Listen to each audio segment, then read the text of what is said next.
All right, we've got some more folks on. Let's go ahead and get started. So I'm Andrea Hayes, the principal here at SVA. Welcome to today's webinar on notifications and alerts. We're really excited about this topic. We receive a lot of requests and questions about how to automate notifications and events within Acumatica. Today, Manny and John will be walking through how to automate what I think today could be a lot of repetitive or manual tasks. So if you find yourself sending the same reminder email or checking in on the same status of items in Acumatica, that's likely something that could be automated in the future. Before we get started, for those of you who are joining for the first time, what we'll do is we'll kind of go through our regular agenda in Acumatica for about 20 to 30 minutes. We'll show you how the functionality works. We'll introduce you to these topics. And then at the end, we'll dive into Q&A. Please do submit questions to Tanya throughout today's session. And if it's directly relevant to the topic that Maddie or John are showing, she'll surface the question in real time. If not, we'll save the questions to the end of the session. All right, and that said, I'll kick it off to John Rosine. Thanks, Andrea. So today, we're going to be focusing around the business events and how that impacts our notifications and alerts. So just a quick overview of what that layout's going to look like is we'll start with a few scenario examples, and then we'll get into items 2, 3, and 4 kind of at the same time: notification templates, business events, and automation schedules, and see how these 3 components really tie in to that core of sending out those notifications and alerts. And then we'll wrap up with our closing and our introduction into our next webinar in December. If you could move us forward here. Thank you. So the value of business events, you see our first bullet here around automating complex business processes without customization. So business events from Acumatica standpoints are really a triggering mechanism. So based off a certain set of parameters, we can have X, Y, or Z result from that. And again, today's focus is around how we can utilize that for notifications and alerts. But keep in mind that as you start to explore these business events or explore more functionality related to what we would refer to as subscribers to our business events, we can actually use these triggers beyond just the notifications and alerts to perhaps create documents automatically in Acumatica. So we can really apply these to more complex processes. But if we think around the communication, if we first look from an external perspective, our communication going out to customers or potential customers, we can really brand that and have templates that are hopefully approved by our marketing team to allow us that distribution out to our customers and be confident in that communication. And similarly, we can also attach reports.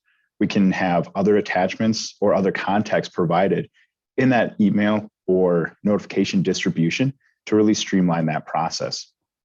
And if we look internally, how we can possibly use these business events to drive our communication within our organization, we can use these items to perhaps monitor workflow catches, as we have noted in that 4th bullet point. Say, for instance, we have an expense claim that was rejected. We can inform that person who submitted the expense claim why it was rejected. They can go into the system and they can make that correction and resubmit it. So largely around these business events, formatting our communication in this style really allows us to reduce the noise. Because I know we've all been a part of email threads or chat threads, and we lose pieces in that that communication. And so if we can bring it into Acumatica, we can really streamline that communication process. So Maddie, if you take us to the next slide, we'll start to see all these pieces that really feed into our business events. So there's a few things here that are highlighted around this concept of business events. So if I start here with our trigger conditions over here on the left-hand side. So as I said, a business event from Acumatica standpoint is really identifying a trigger and an output from that trigger. And so we can use tools like generic inquiries, the second piece here, to queue data or to query data to say, hey, look to this generic inquiry every time. And if a new record's inserted, if a new record's updated, or if we have a list of records, let's facilitate communication based off of that. So examine how these trigger conditions can be worked in conjunction with generic inquiries. And then if we look at the next two items, the notification template and the notification schedule, that really ties into our focus of business events today around that communication, whether it be external or internal, to support our business processes. And so we can use, again, those notification templates to streamline and consolidate our communication so that that communication, whether going out to customers, going out to employees, going out to vendors, is consistent. And we can have scheduling as well to allow automation schedules take the place of perhaps manual execution of notifications. So we can be confident that these behind the scenes schedules are running and distributing our communication based off of our organization desires and our expectations. If we look at the last two items, if I first look at that subscriber type here at the bottom of the screen, this gets into the more complex processes available with business events. So you can see there that we have text messages, SMS, email, or push notifications.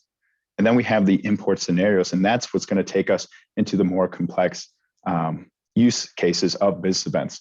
But today we're really focused on those first three, the SMS, email, or push notification type. And then lastly, if we look at the attach reports and data fields, so what Maddie will walk us through today is how we can incorporate attachments into possibly a notification template to ensure that our communication goes out with the reports necessary. And we can also bring in data fields so that if we're sending out communication, say to a customer, that we're able to bring in that customer name based off of our customer record, as opposed to a more generic introduction of dear customer, right? So we can personalize it through data fields. I'll turn it over to Maddie and she'll take us through each one of these components in Acumatica. All right, thank you, John. Move this forward here. All right, so let's start with what are business events. So business events, we call it a workflow automation tool. And the reason for that is it helps you do things faster, it's focused on communication, and it's something that adds value to your daily workflow. So what does that actually mean in practice? There's two broad categories of business events. So there's notifications, and that's mainly what we're going to talk about today. I do want to call out there's also a category of import scenarios. So that's a possibility as well. You can actually automate the communication of data between two systems.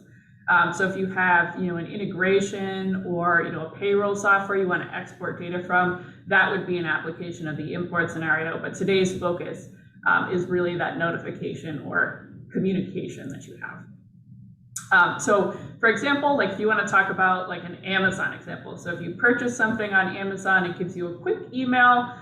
It'll give you some information about, what you purchased, the price, when, that company expects you to receive that item. So some relevant information about it, and it's automated. And that's essentially what a business event is. So the way it works in Acumatica is you'll actually see a message leave Acumatica. So it'll be sent directly from Acumatica, and then it'll go to whoever you specify in the business event. In our case today, we're going to talk about a customer. So communication headed towards a customer, but this could also be, someone on your team, an executive level, a sales manager who's looking after certain types of data, anything like that. So communication. In our example today, we're going to talk about an invoice coming due. So we have a customer out there, we have a series of invoices, and every time invoices age to be due in 15 days, we just want to set out a quick communication to our customer, letting them know that's coming around the bend. So there's a couple components of this configuration. First, we want to add a condition. So this is a trigger condition. So we want to zoom in on that due date on the invoice and say, hey, when this reaches 15 days, that's when we want our business event to go off. Hey, Maddie, just a quick to our customer. Go ahead. Just a quick pause. You are still sharing the PowerPoint, so I think you might have to do a reshare to bring up your Acumatica screen. Oh, there we go. All right. Can you see it now? There you go. Perfect. All right. And then we're going to set up a schedule. So we'll schedule that invoice, and that'll go off at 5 p.m. every day. So from a technical perspective, there's a couple components in Acumatica that are part of this setup. And they're mostly going to be on the system management page. But actually, first we're going to start with the customization menu. So the generic inquiry, and I'll show you this in just a moment, is really going to be the foundation of our business event. So that's what's coming through to the business event. If we go to our system management menu here, you can see I've starred all of the screens that we're going to be working with today. Mainly, we're going to be looking at the business events page. So that's where we're going to configure this event, let it know when it should take place, add some scheduling, all that. And then we'll get to these other screens as well, kind of as we come through them. But if you're not familiar with the system management module, I suggest pinning this on your menu so you can access it. So let's start with our generic inquiry. So this is our business event invoice notification generic inquiry. Now this is going to be the foundation of our business event. And what's important is it's got a couple key pieces of information. So it's got our due date. So that's going to be important when things are coming due. You can see I've queued up an invoice here that's due December 2nd, which is going to be 15 days from now. And then we have our email addresses. So these are the email addresses of the customer where we want the invoice to be directed to. So that's another really crucial point.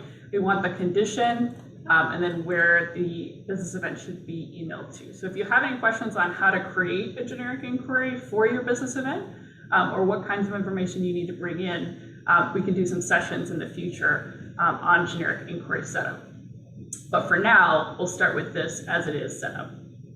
And I want to also point out, you don't necessarily have to make a generic inquiry from scratch. If you're working with sales orders or bills and adjustments, all of those generic inquiries are there out of the box that you can draw from and not necessarily do any editing with the generic inquiries yourself. So this is our starting point. Our second step, once we have the generic inquiry set up, is to head into the business event. So that's going to be on the system management menu here. So I'll open this up, and then here's your business event.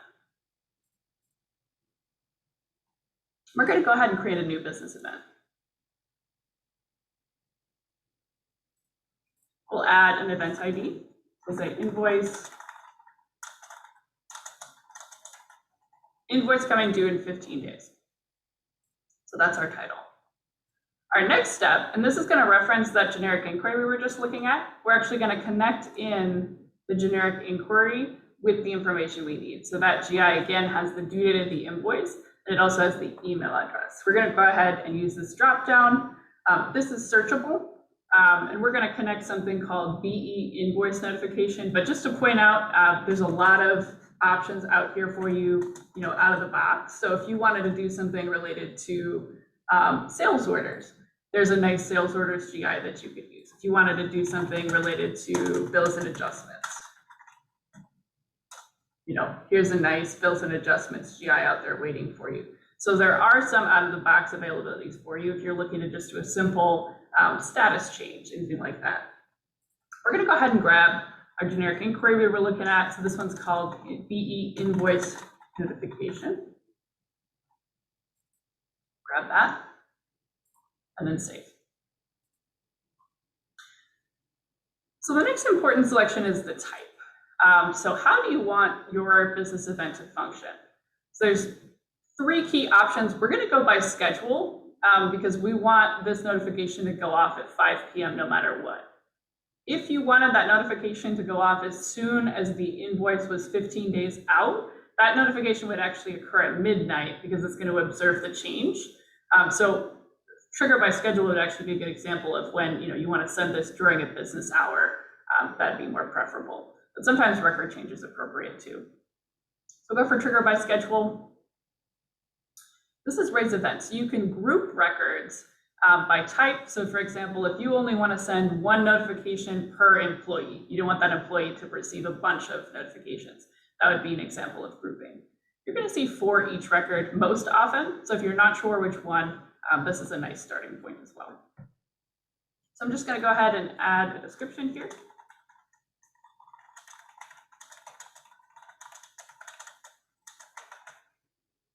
All right. So the next step is to add that trigger condition. So going back to our PowerPoint here, show this. Our trigger condition on the left is we're asking the question, okay, based on the generic inquiry, when do we want this to take place?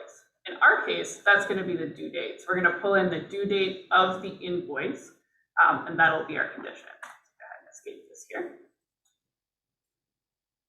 So we're going to add a condition. It's coming from the invoice. And then our field name is going to be due date. So that's what we want to pull in. So you can see due date here. Just to call this out, if you wanted to pull in like rejected invoices, that'd be a good application of status. We're going to grab due date this time. And then we'll say our condition equals. And this is an important spot as well. So what we could do is we could say 12/2/2021. I think that's actually going to come in wrong. Right. What we want to do is actually make this dynamic. So this is 15 days from now, but what I don't want to do is come back to this business event every day and update that new date. So what's really important here is if you use this drop down, you can start to get dynamic dates. So what we want to do is today plus 15. So what that is a dynamic formula that's going to add the value 15 to any day that you're on. So this will automatically change also tomorrow to be December 3rd. All right. So our next step is to add the subscriber. So this is actually kind of a confusing section. And what a subscriber is this is essentially what's going out. So when you have an email notification, this is essentially like writing the body of an email. So you're going to enter basic things like who it should go to, what you want it to say, and then any formatting or logos that you want to add from that point. I also want to call out there's this import scenario option. So that's what you would use if you had something like an integration set up. What we see most often is the email notification type, but just to call it out here, there's also SMS notifications if you're registered with your user and your phone to Acumatica, and push notifications as well. So multiple formats of the communication. This is asking you what format you want your business event to be in. So we're going to go ahead and select email notification here.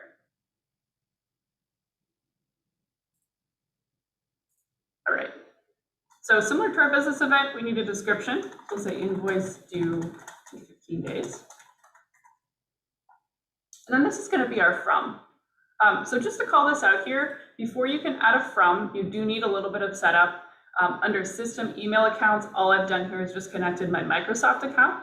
It's just a username and password setup there, but it is an important setup feature to get going with business events. If you have any questions on how to set your email up for the first time with your system, feel free to reach out to us. I'm going to go ahead and select admin here, and this is important. So for testing, I'd actually highly recommend hard coding your own email address just for testing purposes, especially if it's customer facing. You can just have this sent to you to start. When you've tested a bit and you're ready, you can actually go ahead and select your customer. So on our dropdown here, we're going to go ahead and these are fields coming from our generic inquiry. So remember, way back when we were looking at the generic inquiry, we looked at that email. And I said that's important because we need a place for the business event to go. And this is actually where that comes into play. So if we open up the entity here, you can see the contact email, and that is our contact email for our customer. We go ahead and double click on that. Then we have our subject line. We're going to say, this invoice is due in 15 days. So that's our subject line. Now, the cool thing you can do with Acumatica, and this again ties back to some of what John was talking about with adding those dynamic data fields, is you can actually pull in values like the invoice reference number. So I don't want to just say any invoice is waiting, but if you want to throw out a specific invoice number, you can use this dropdown. And then we'll go ahead and pull in our reference number. And I'm actually going to copy and paste that. And I'm going to drop it right here.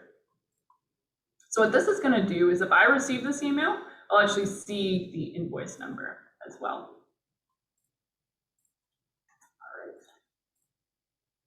So the next step is to format the body of your email. And you can just type, you can add logos, coloration. Just to make this demo a little bit faster, I've copied and pasted some HTML code to get this in here quickly. But this is something that you could definitely customize and work with to make sure that the communication was as we're expecting. So what we have here are some dynamic data fields. You can see this is the full name of the contact.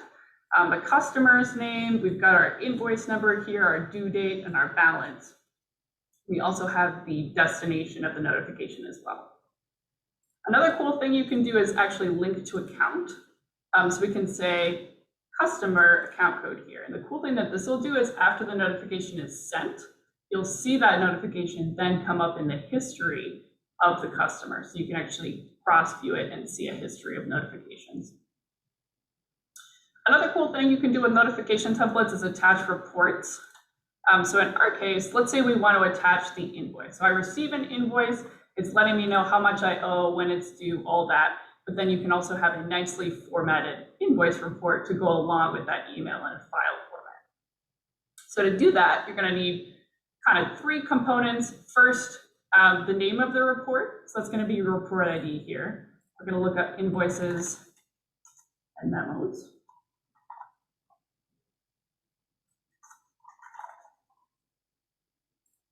So this guy here.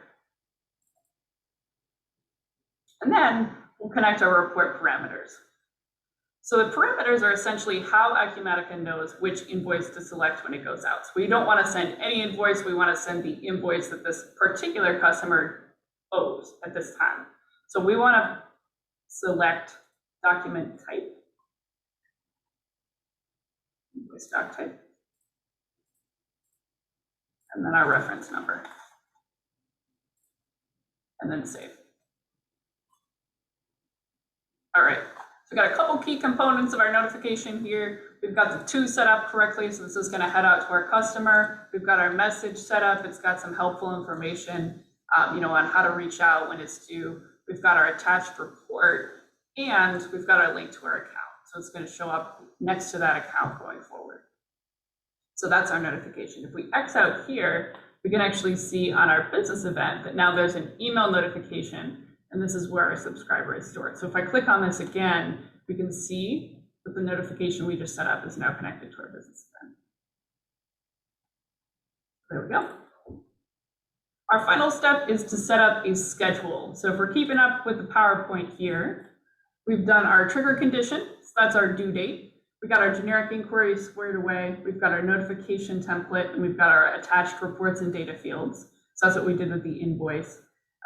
Now it's time to select this schedule. So when do we want this notification to go off? And we said in our requirements, we wanted this to take place at 5 p.m. every day. So if we go to our schedule, we'll say create schedule. And this actually behaves a lot like an Outlook calendar. So if you've ever set up a recurring event, you set the number of times you want it to repeat, exactly what time you want that to take place, all of that information. Really similar idea here. So we'll say once per day, 5 p.m. I want to say no execution limit and keep full history. This is just a data tracking option, so it allows you to see what took place in the past. If you set an execution limit, it's a lot like that Outlook calendar limit. So if you set up a meeting for 25 times, that's that option there. So go to my schedule. We want this to be daily. So we'll say the next execution date is today. And then it starts at 9 a.m. ends at 7 p.m. We want our next execution time to be, let's see, 12:27 p.m. Now in our case, we want this to be daily at 5 p.m. I'm actually going to tweak the settings slightly to have it go off every 1 second, just for demo purposes, so I can actually show you how this business event would go off. So I'm going to go ahead and edit this quickly.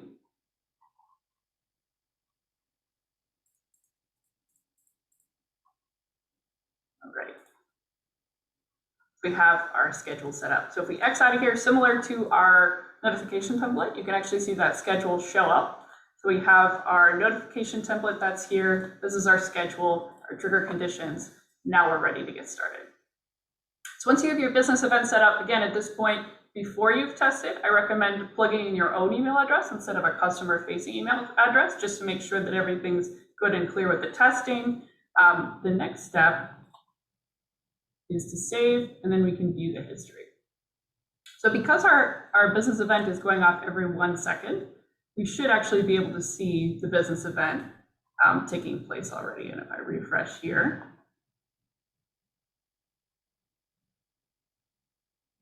There we go. So this is all of our scheduled business events. So you can see we've got a couple invoices due in 15 days.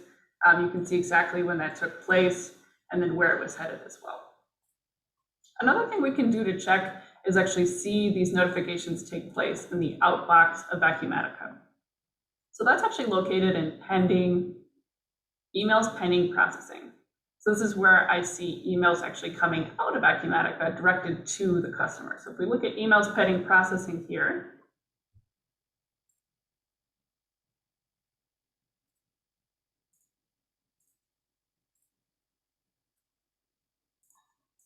we can see our notifications. So if I pull this up here, you can see this is what our notification looks like.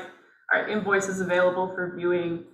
This is our invoice number. So these are those dynamic fields I was talking about. These are going to change depending on when the invoice is due.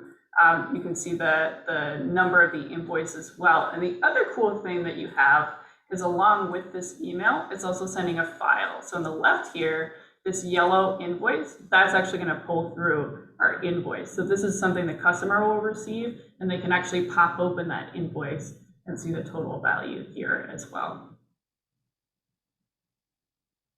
All right. So in summary, we've got our trigger conditions that was due every 15 days. We've got our generic inquiry, so that's the foundation of our business event. We've got our notification template that kind of explains what you're sending the customer, the verbiage, all that. We need a schedule.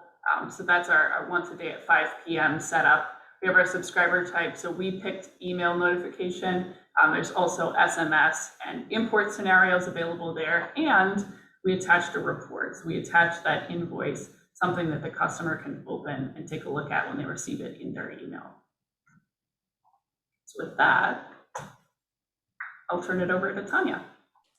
Yeah, we have a couple of quick questions and I think it's just clarification. One of them was, can we send a notification like this to a billing contact?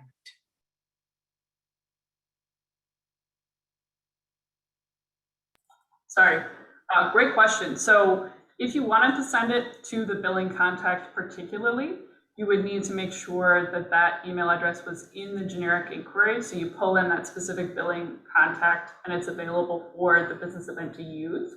But yes, you can send to a billing contact. And can you attach standard PDFs to a notification template to go out with all emails? So I know from my experience, people have said, we want to put in a sales brochure talking about what's coming up in December.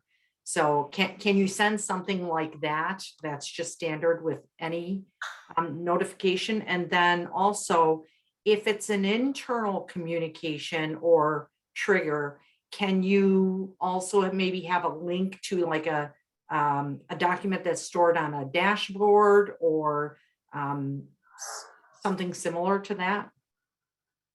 Yeah. So first, the PDF question. I'm not sure that you can attach directly PDFs.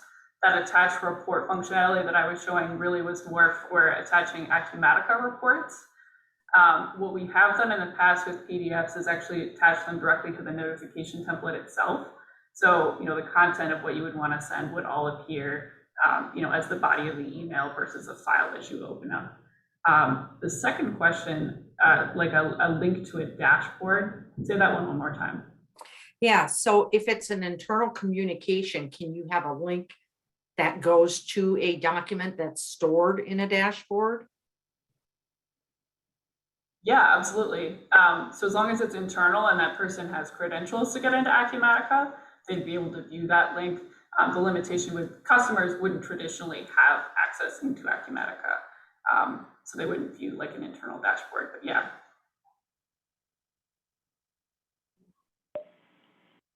Any other, yeah, really good questions. Any more? Yeah, and I would just make a comment too on the standard PDF, depending on the application. You can also include standard verbiage from whatever that PDF might be as like a sub report to a report to be distributed with a notification. So that's a question that we do get to include that, say if it's maybe a sales brochure or something like that, or if it's maybe certain discount information that's standard that you'd like attached maybe to the customer invoice as a second report. That can also be facilitated through a sub report as well and attached, just as Maddie demonstrated with a common link. Yeah, that's a good point. And I think the theme here is that to think a little bit broadly about how business events can be used, triggers can be used. And, you know, if you have questions, I would say, you know, go ahead and email our tech support desk. We'll be happy to help you. Any more questions, Tanya? We do have one more. Thanks, Anne. Anne says they find that the trigger conditions tend to be a little bit too broad. For example, they have one that triggers every time a note is added or changed, but every time a note is opened and viewed without changing, it still triggers the event. Sounds like a tricky one. So that one might take, again, with these business events, as you might expect, they can be very dependent on what the individual characteristics are feeding the business event. So I'd probably look at what those trigger conditions are and see if maybe we can include an additional condition that only pulls in for, it looks like every time a note is added or changed, if we actually identify a change or a new record. So I look for a record change or add and really limit those conditions. We might have to take a look at that one individually though, but that's where I'd start. Maddie, I don't know if you have additional commentary on that one. Yeah, I was trying to pull up an example here. Yeah, because if it is being triggered when something is simply opened or viewed, that to me sounds like possibly the conditions are, to your point, and just too broad. So being further, being more specific on those. Yeah, I mean, so this is an example of some of the field operations that are available to you. You know, and it does take some testing. So with this, you know, I would probably put this in and then test opening the note, make sure it's not sending too much. But for example, record insert, that would then prevent the issue of getting another notification when something is changed. So record insert is really looking for something truly new, and it's not gonna send that faulty notification after just like a small change is made. And you can kind of, if you put this down, you can kind of see there's quite a few options available. You can also take advantage of the operations and even get with, you know, with bracketing as well, and kind of keep testing that out. Great question. Any Right, other Tanya, question? No other questions so far. Any others? We're good. Thank Stump you. the consultants. So I know Maddie went through a lot of items today, and they do get obviously pretty technical. So today wasn't intended as a training. It's meant to show you the power of the tool and what it can do. So again, if you'd like help implementing any of these items, please do email us, and then we're there to help. Also, just to call out for our next webinar in December, we'll be kind of focusing on year-end tricks as well for year-end processing. If you have any suggestions for topics or any feedback from our team, I think we do send out a survey. I invite you to please fill those out so we can make these as helpful to you as possible. So thank you for your time, and everyone have a great Thanksgiving. Thanks.